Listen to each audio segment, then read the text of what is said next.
Bienvenue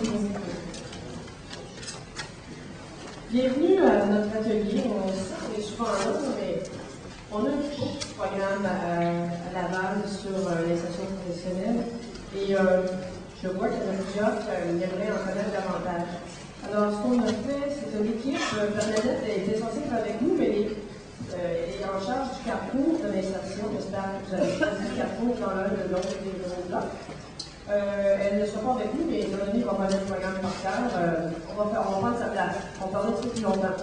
On est une équipe. Vous voyez, Lorraine, Bernadette, Muriel, ici même, Muriel, qui est conseillère pédagogique en APO.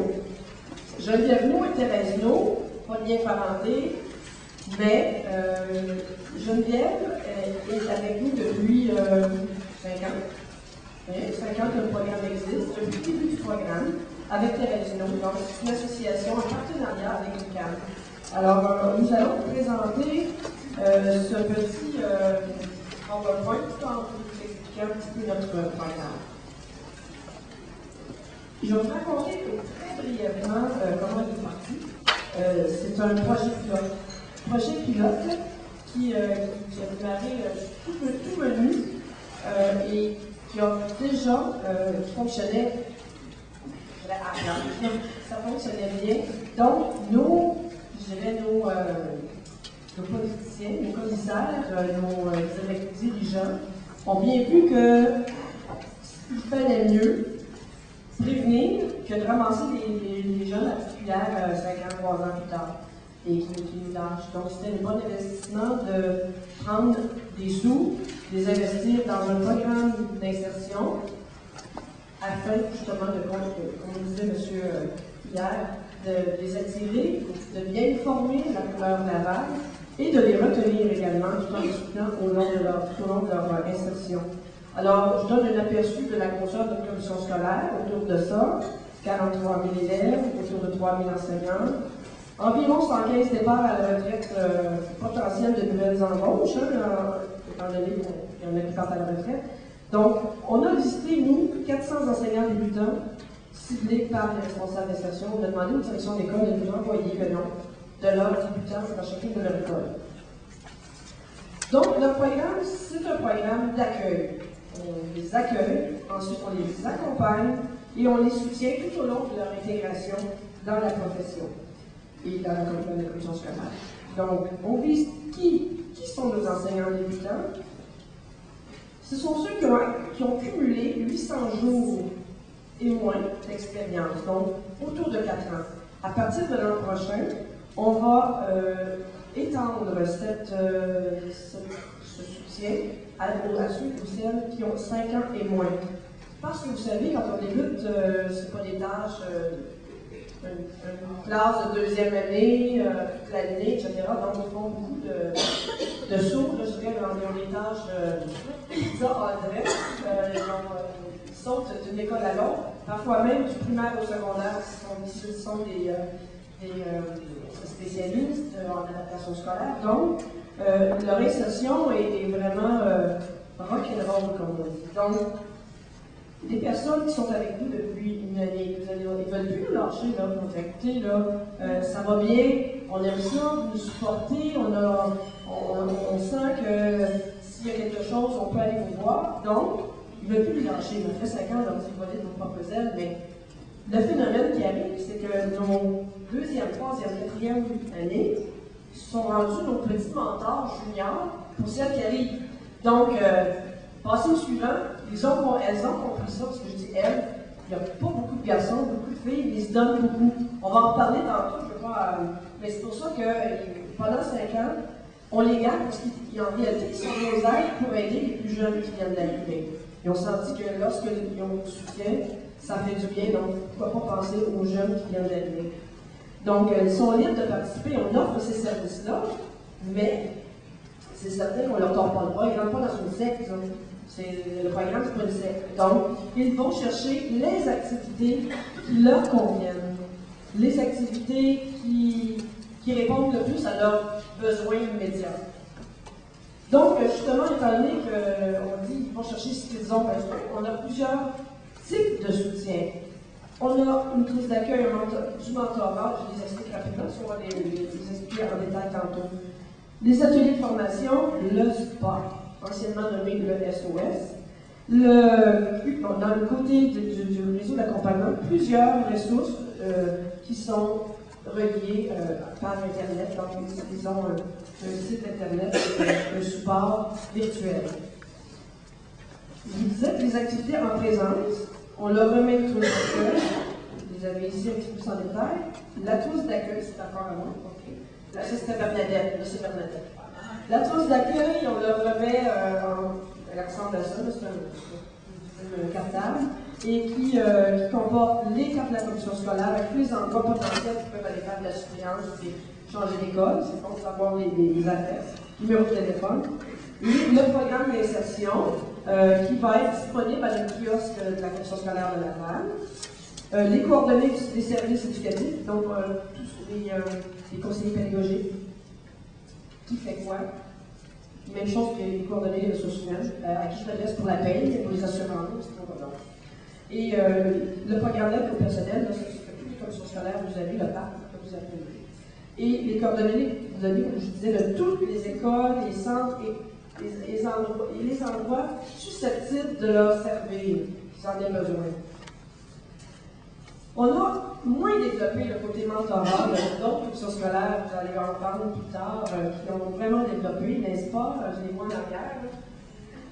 Vous allez, cette année, en fin d'année, on fait un lac à l'école à chaque année pour faire notre bilan, mais on va parler beaucoup de développer naturellement le mentorat. Il y a des écoles où des mentors, des aidants naturels prennent leur couple, comme on faisait notre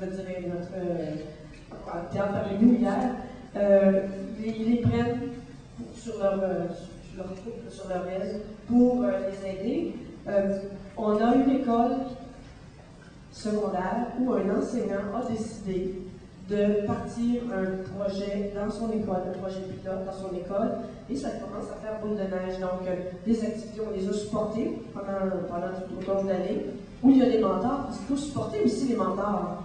C'est pas juste de dire, regarde, oui, mais ce sont souvent des enseignants associés qui reçoivent des stagiaires, qui sont des aidants naturels, qui veulent aussi aider les jeunes enseignants.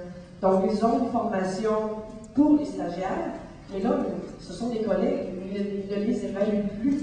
Alors, c'est un autre, c'est guide, c'est un conseiller, c'est une autre paire de manches. Mais par contre, ils ont développé des habiletés lors de leur formation, et ça leur a donné quand même des outils pour aider les jeunes enseignants. Les ateliers. Alors, la petite sœur jumelle de Bernadette. Il y a aussi des ateliers de formation qui font partie du soutien qu'on apporte en présence. Alors, ils sont offerts au personnel débutant dans le but d'échanger sur leurs jeunes pratiques avec d'autres enseignants débutants comme eux et qui proviennent de différentes écoles de notre commission scolaire. Cette année, on en a offert 15 ateliers de formation, 15 différents. Vous avez la liste ici. Alors, vous voyez un peu le type de formation qui est offerte. C'est toujours à partir d'une cueillette de besoins des jeunes enseignants. On s'est informé à savoir qu'est-ce qui les aiderait davantage, en quoi ils ont besoin d'aide.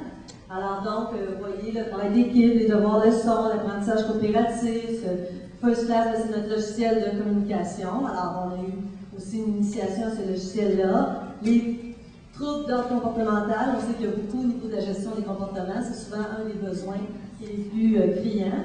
Les rencontres d'enseignants, c'est souvent un stress. La première rencontre de parents, comment ça va se dérouler.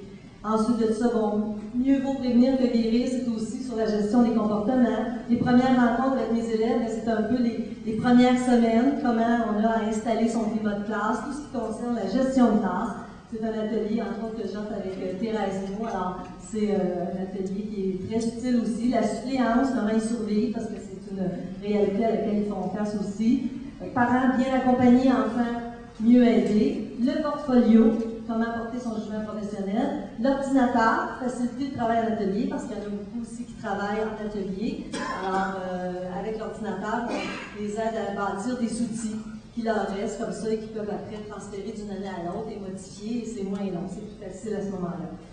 Alors, l'animation des ateliers est offerte par soit les conseillers pédagogiques, des enseignants d'expérience et des partenaires universitaires, comme Thérèse No, Geneviève, animent aussi des ateliers. Au niveau du moment, c'est des journées de libération qui leur sont offertes. Alors, ça peut être une journée ou une demi-journée selon le cas. Et ça arrive aussi que c'est après 16 heures. Alors, des petits cathacistes, des petits cafés pédagogiques ou cocktails pédagogiques. Et puis, c'est jamais lors des journées pédagogiques. C'est des journées qui leur restent pour qu'ils puissent travailler dans leur école avec leurs collègues.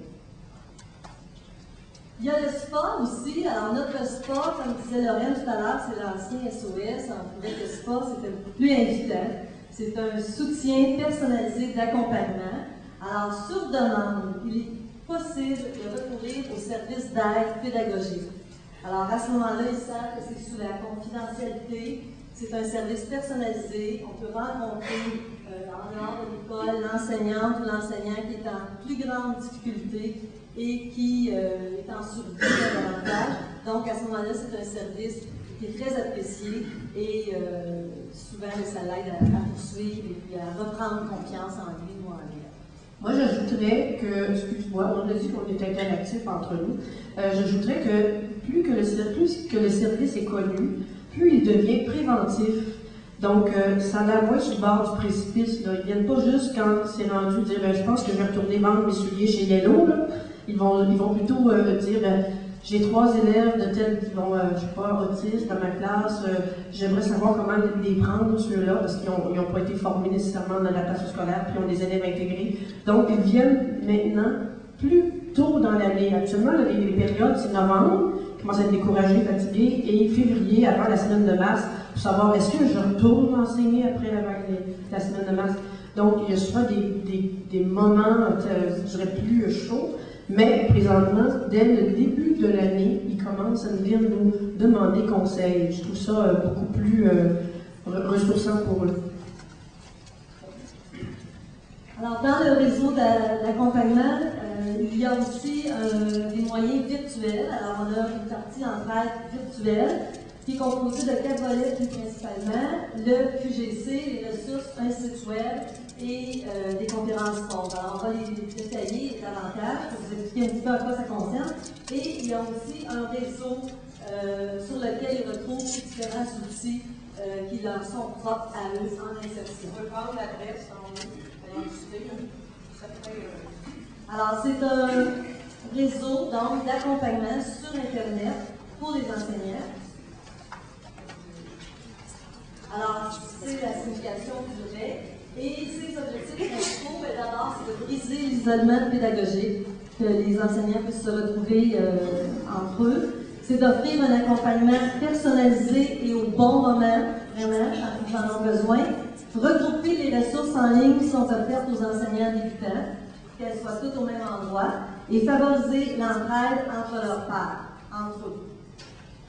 Au niveau des ressources disponibles, ça vous donne un petit échantillon de qu'est-ce qu'ils peuvent retrouver. Vous voyez des choses par rapport à la santé et sécurité au travail, l'assurance emploi, des choses qui concernent juste le syndicat, les listes d'école, les ressources humaines. Toutes les questions qui peuvent se poser, à ce moment-là, on essaie de regrouper ces différentes ressources-là pour qu'ils puissent avoir les réponses rapidement et d'une façon efficace.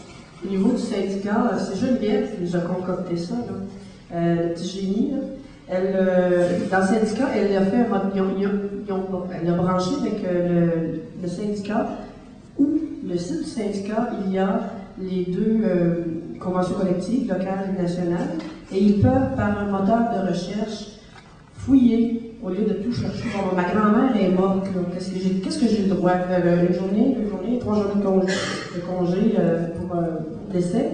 Ils peuvent écrire grand-mère, puis ils vont avoir tous les articles concernant leur grand-mère, le décès, donc ils vont pouvoir aller consulter. Donc c'est un exemple parmi tant d'autres pour leur donner. Dans ce dédale, c'est compliqué, les conventions collectives, ils ne sont pas habitués, donc c'est un bel outil entre autres. C'est super.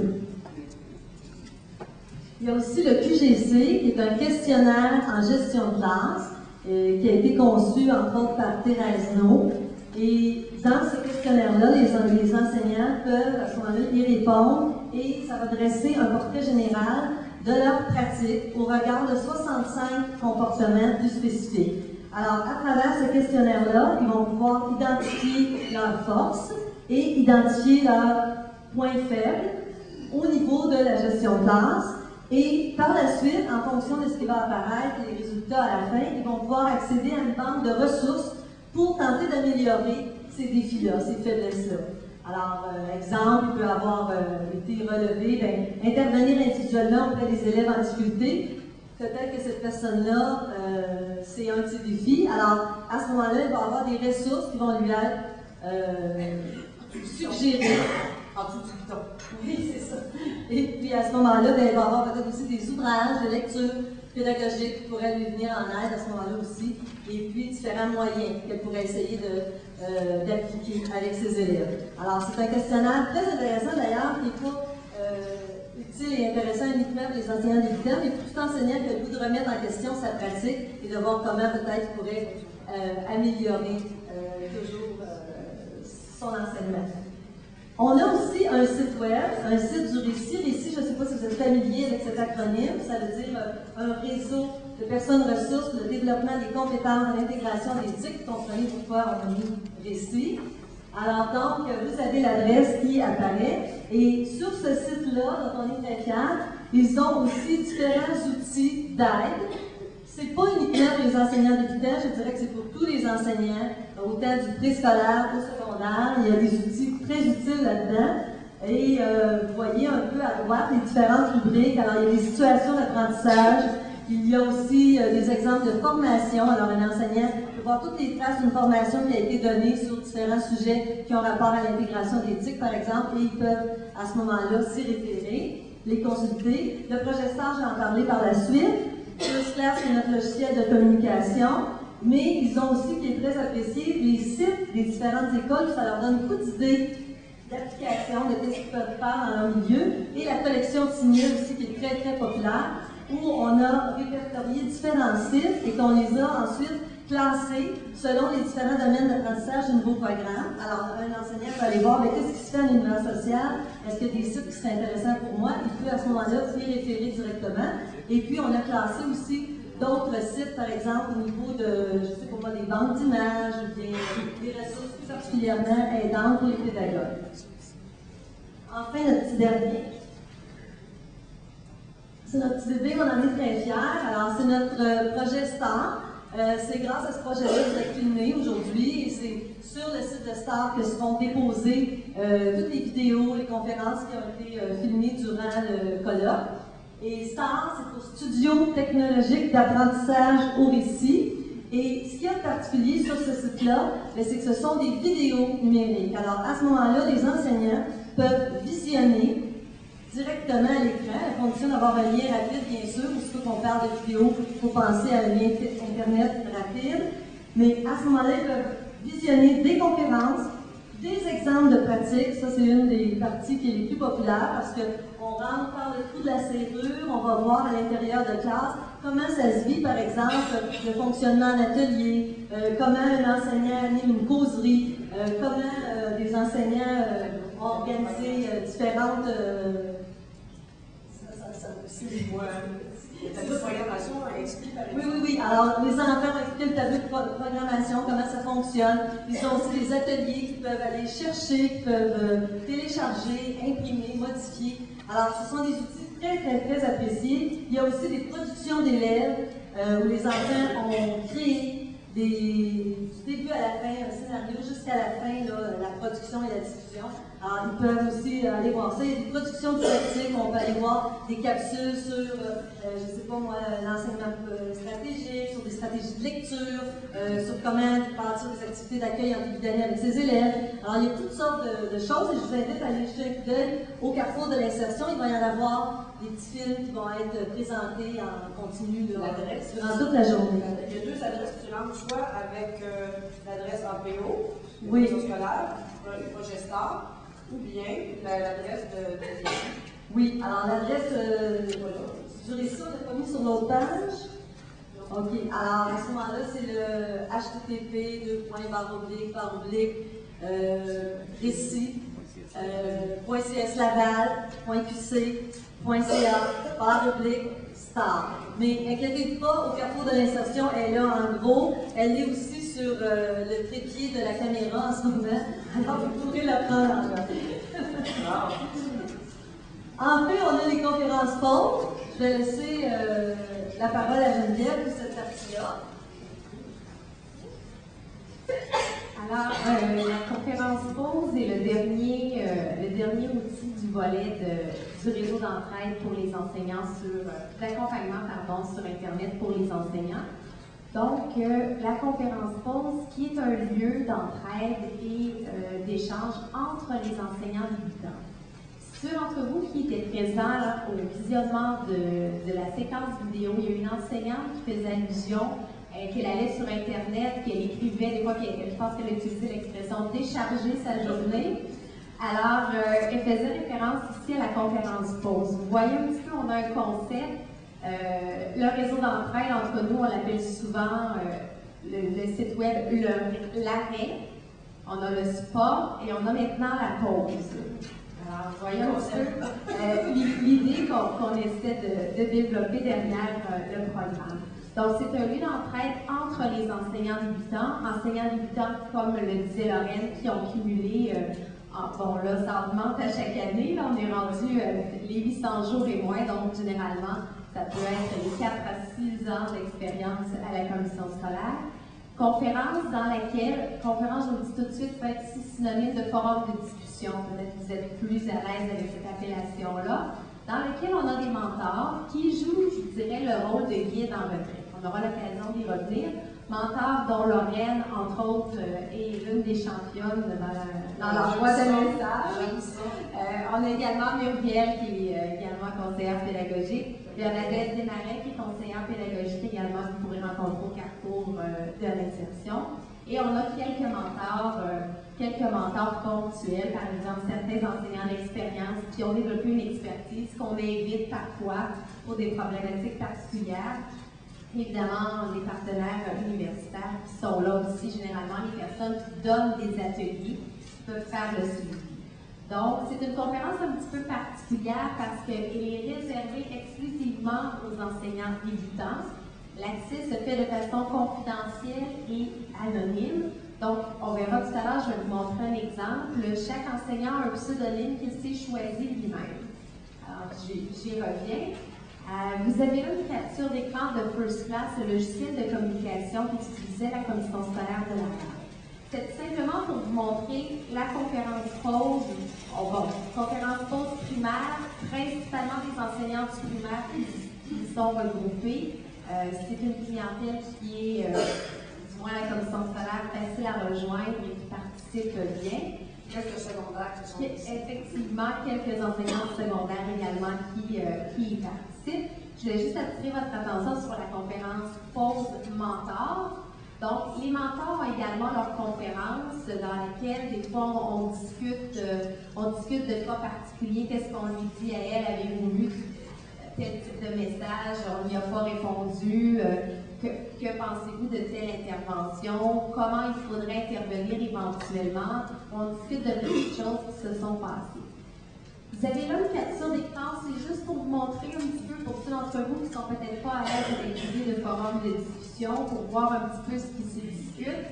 Alors, je porte peut-être votre attention sur la colonne qui est dans votre cas, c'est à votre gauche. Alors, vous avez des noms, vous voyez un petit peu un aperçu de certains pseudonymes. Alors, si je parle des premiers, Hibou, Maca, Petite Tortue, Marelle, Collaterol, un petit peu plus bas, Marelle. Alors, ce sont des surnoms que les enseignants se sont donnés. Évidemment, vous pouvez imaginer, on en a parlé hier, l'évaluation est souvent le spectre qui fait peur à beaucoup d'enseignants et qui nous ont dit les empêchait parfois de partager des situations problématiques, de faire part de leurs problèmes. Ils nous ont dit, si on intervenait sous un pseudonyme, ça pourrait peut-être nous aider à mieux nous exprimer et à se lever certaines craintes liées qu'à l'écrit, ça demeure. Donc, on a un système qui permet de voir qui lit quoi. Donc, dans l'historique, il est facile de voir qu'il n'y a entre autres pas de direction d'école, pas d'enseignants intrus externes au projet, si vous voulez, qui lisent les messages. Vous avez un petit peu un aperçu des sujets. Alors, vous voyez les premiers qui me sont embellis, avant-midi tout croche, des discussions dans le bas sur les moyens d'émulation. Alors, ça vous donne un petit peu un aperçu des informations. Lorraine, je vais te faire revenir. Je veux juste porter à votre attention les dates et les heures de rédaction.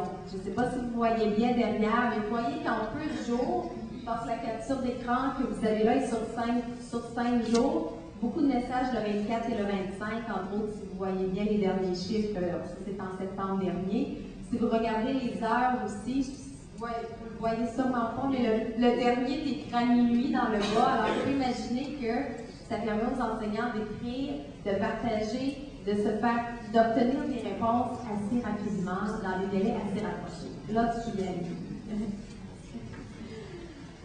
Je voulais juste faire un petit aperçu de qu'est-ce que ça peut apporter une conférence comme celle-ci, un forum de discussion comme celui de pause, pour ici la commission scolaire, entre autres. Évidemment, pour une commission scolaire, c'est drôlement intéressant de pouvoir en un seul lieu regrouper tous ces enseignants novices.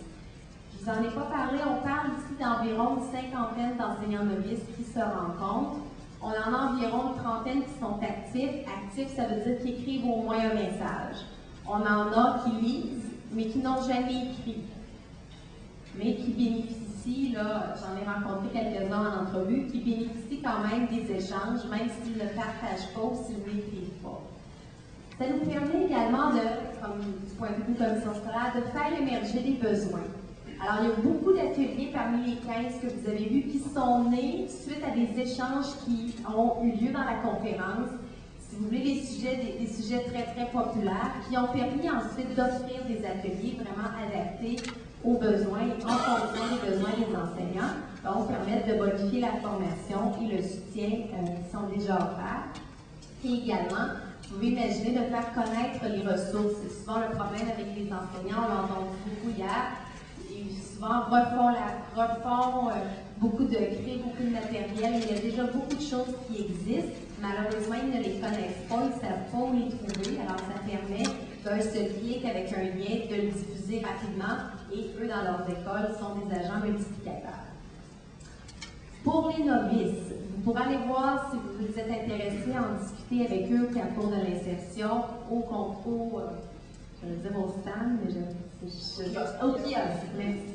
Au kiosque de la commission scolaire de Laval, les enseignants qui y participent sont là, donc pourront vous en parler de vive voix. Ce qu'ils nous ont dit jusqu'à maintenant, c'est que ça leur permet de réfléchir. Ça leur permet, ils nous le disent, le terme est bien choisi, de prendre une pause, un petit peu pour s'arrêter, de réfléchir à ce qui va moins bien. Tout à l'heure, dans un autre atelier, Muriel et moi vous montrera d'autres résultats qui sont plus liés à mes travaux de thèse. On voit une progression, on voit les enseignants début d'année qui sont en survie, tout est dramatique, on a des messages classe rouge de l'horreur, on a des journées, les avant-midi tout croche, comme vous voyez, déjà c'était un aperçu. On voit qu'à la fin de l'année, souvent ils ont pris une assurance, ils nous racontent des situations et ils nous expliquent ce qu'ils ont fait, là où ils en sont et là où ils souhaiteraient aller. Donc, on voit une progression.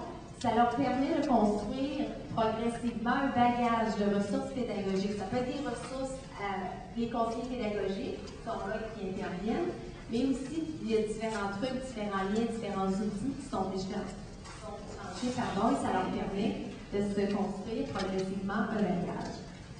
Une enseignante, et on l'a repris, qui nous a dit « Moi, ça m'a permis de me consolider mon moi enseignant ».